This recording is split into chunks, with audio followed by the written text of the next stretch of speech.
요새는 빨대도 플라스틱 빨대를 자제하는 등 플라스틱을 줄이려는 노력을 계속하고 있습니다. 대체 미세 플라스틱은 무엇이고 왜 그렇게 위험한 것일까요?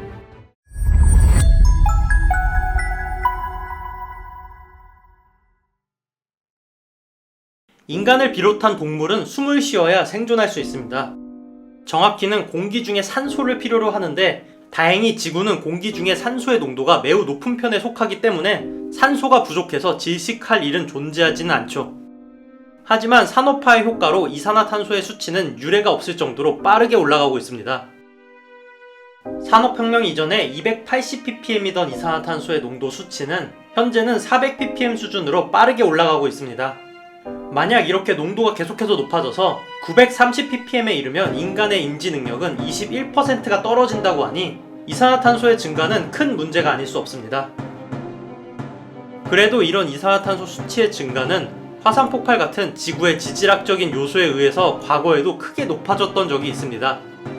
하지만 최근에 들어서는 지구의 역사에서 한 번도 없었던 전혀 새로운 종류의 오염이 일어나고 있는데 그 오염은 바로 미세 플라스틱의 오염입니다.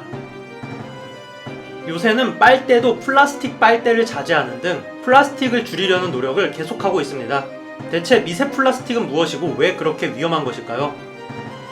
미세 플라스틱은 크기가 5mm 미만의 굉장히 작은 플라스틱 조각을 의미하는데 크기가 너무나도 작아서 하수 처리 시설에도 걸리지 않아서 강과 바다로 그대로 유입이 된다고 합니다. 이 때문에 북대서양에 서식 중인 어류를 조사한 결과 어류 중에 73%가 미세 플라스틱이 함유되어 있다는 연구 결과가 있었으며 결국 이 어류들은 생선이나 새우, 조개 등을 인간이 먹게 되면서 우리의 인체로 들어오게 된다고 합니다. 대체 이런 미세 플라스틱은 왜 생기고 어떻게 해야 될까요? 미세 플라스틱은 원래 제조 과정에서부터 미세 플라스틱이 만들어지는 경우와 원래는 플라스틱이었는데 시간이 지나면서 미세 플라스틱 조각이 되는 경우가 있습니다. 예를 들어 우리 주변에서 볼 수가 있는 폼 클렌징이나 치약 같은 제품에는 미세 플라스틱이 들어가는 경우가 있는데 이런 제품에 미세 플라스틱이 사용되는 이유는 각질 제거나 세정 기능을 위해서 사용이 되어 왔습니다. 하지만 최근에 미세 플라스틱 오염이 이슈가 되면서 식약처에서는 미세 플라스틱 전면 금지를 시행 중이죠. 그리고 이렇게 원래 제품의 기능을 위해 만들어지는 미세 플라스틱도 존재하지만 시간이 지나면서 분해와 풍화로 인해서 미세 플라스틱이 만들어지는 경우도 있습니다. 예를 들면 우리가 주변에서 자주 사용하게 되는 플라스틱 빨대의 경우 바다나 강가에 아무렇게나 버리게 되면 20년에서 30년이 지나면 분해가 되면서 미세 플라스틱이 만들어지는데요. 이런 경우 결국 물고기가 먹게 되어 우리 몸까지 들어오게 됩니다.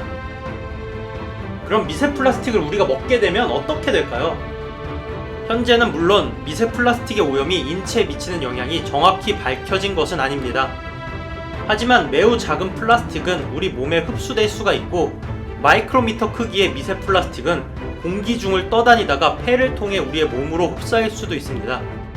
이러한 미세 플라스틱은 우리의 소화기관이나 점막을 자극할 수도 있고 만약 나노 플라스틱이 된다면 혈류를 통해 모세혈관까지 침투가 가능해져서 알츠하이머의 원인이 된다는 주장도 있습니다.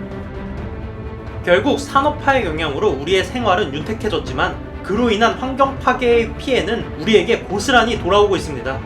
테드에도 출연했던 뉴 아메리카의 연구원 데이비드 월러스 웰즈는 2050 거주 불능 지구라는 책을 출간하였는데요.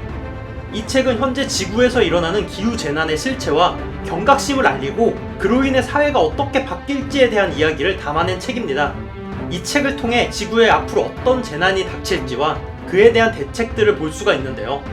또한 책에서는 강력해진 바이러스로 질병이 빠르게 전파되게 될 것이라는 이야기에서부터 이로 인해서 어떻게 경제 시스템의 붕괴로 이어지게 될지까지 포괄적인 내용을 다루고 있습니다. 뉴로맨서의 저자 윌리엄 깁스는 이 책의 추천사에서 우리가 직면한 전례 없는 위기와 우리는 그런 위기를 제대로 인정하지 않으려 방어 기제를 사용하고 있다며 강한 어조로 추천사를 남겼으며 스티븐 호킹 또한 이대로 가면 지구의 기온이 250도가 넘게 되고 매일 황산비가 쏟아지는 지구를 만나게 될 것이라고 강하게 경고하고 있습니다. 과연 인류는 이렇게 눈에 보이는 환경 재난 문제를 이겨낼 해답을 마련하게 될지 궁금합니다. 그럼 이만.